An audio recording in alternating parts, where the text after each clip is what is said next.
Cool. G'day, my name's Master Raven Daniel of the Wyatt family. And I am Master Brenda Kiambi of the Meru tribe. We are sovereign beings that have been working with the embassy and out of the embassy since about 2014. 2015 meeting of the elders, where we worked with Uncle Murray George, sort of initiated us into our quest of sovereignty and our learning journey.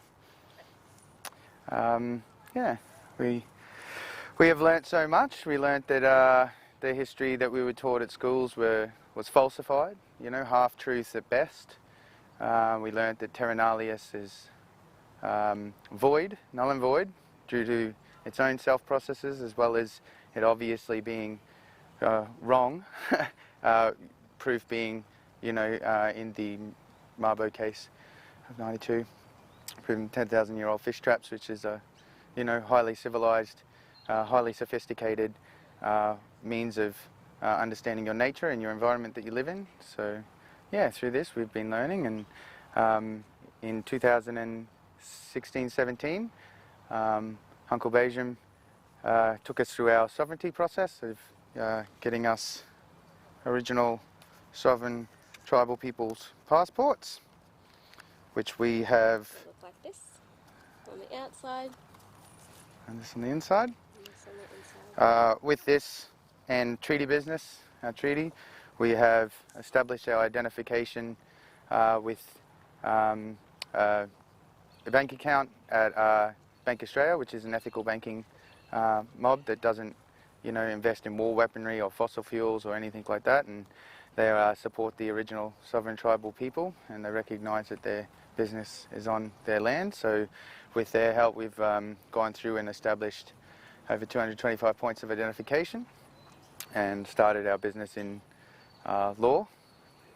And so in this I was creating a PhD, a thesis on the reclamation of Australia through the falsity, realisation of the falsity of Terra Nullius. Part 1 and Part 2 was re-establishing, you know, culture through the original people's lens and how we would do that. Complicated process. But yeah, after 5 years of this, I've decided that, well, I've learnt that the people who I was going to do my PhD through, the academic system is completely corrupted, and I no longer saw the need to be judged or credentialed by these people. So we've walked away from society, I guess. We've lived in our van for 5 years, and now that we're on bicycles. We've been nomadic for about 5-6 years. 5-6 years, yeah. and in a van first, and then now in bicycles. Learning how to live on country. Yeah. Being, you know, graciously taught by elders across the country, as well as here, you know, and in the meetings once, twice a year we usually come back, and the bigger meetings, Invasion Day for example, you know, remembering the frontier wars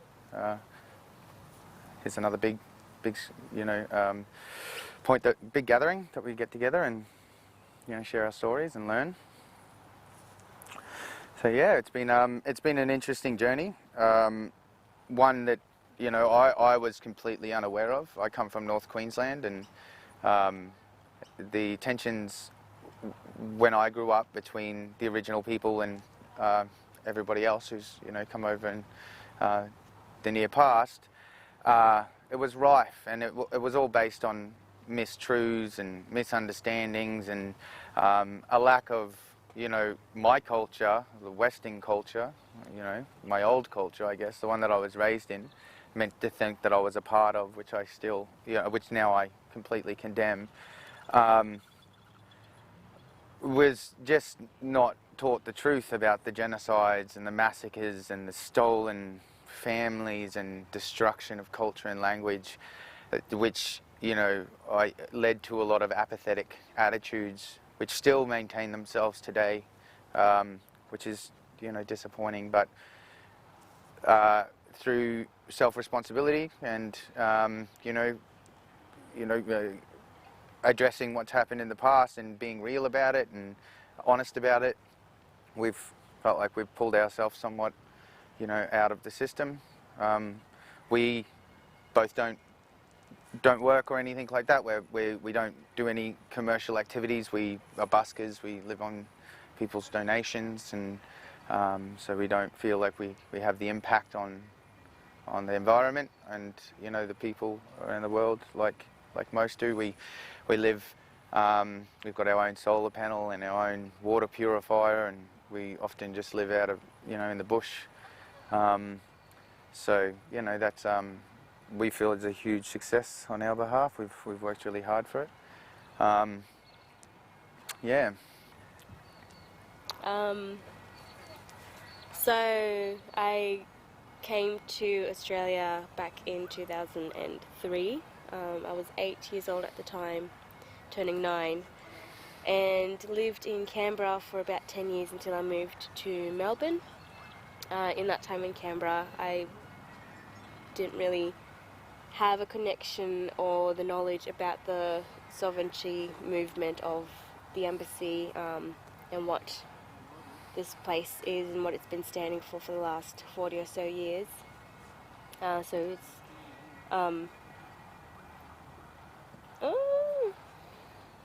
Yeah, like it was amazing because Brenda grew up here, and I had you know, been a part of the Occupy movement in Melbourne, where we had sent up a tent embassy there, and I had got my first passport, and so in the next few years through moving around, and I had lost it, and so at that point when we jumped on the road, a destination of mine was here to come and re-establish my passport. Stops, yeah. yeah. It was the very first stop, wasn't it? Yeah. And, And it was good to be welcomed with open arms from the elders that we had around here at the time. Yeah, we got treated real good. It was, we really felt like we were at home. Yep, absolutely. And it's been great for the last couple of years coming back and working with elders and other volunteers that come in and out during the bigger gatherings, as well as people who stand ground throughout all year, which I commend them, especially during winter. It gets pretty cold. But yeah. Yeah, and that was 2014, and in 2015 we come for the meeting of the elders, where Aunt Nellie and Uncle Murray George were here leading the festival, and which was just, you know, amazing to meet such knowledge keepers. And yeah, during that time we got we actually got married on the embassy here, like just almost exactly where we're standing. There was a big stage here actually. Yeah.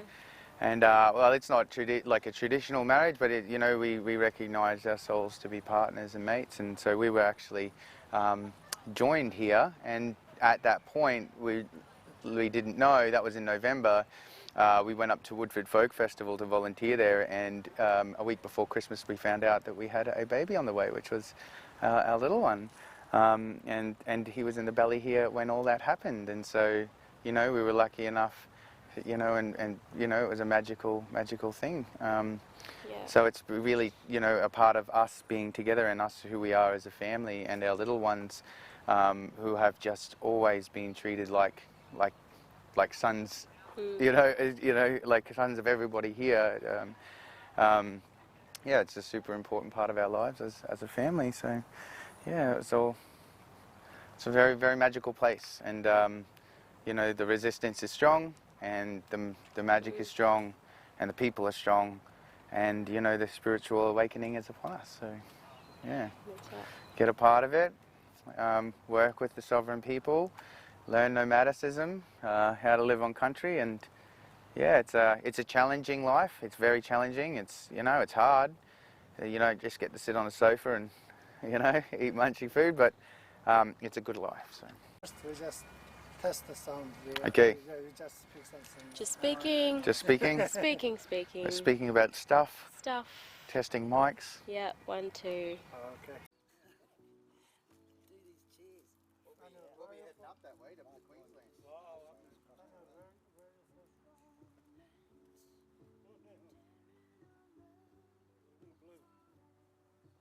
Right. So how are you today? Can you give Phil? Phil, can I borrow your phone?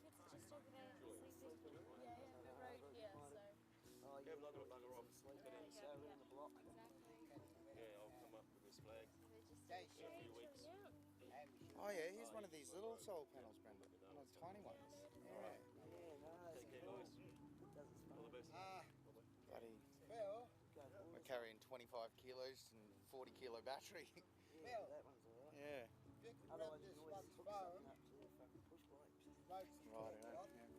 Yeah, they've got those little gyros now that you can hold on your Yeah, wheel. they shake us. Do you want to take a video? Grab Shakers. your Yeah, phone. you just Oh go, yeah. Can you grab your phone? Yeah, I gave it to him already. Now log on to that side. Giving him the phone.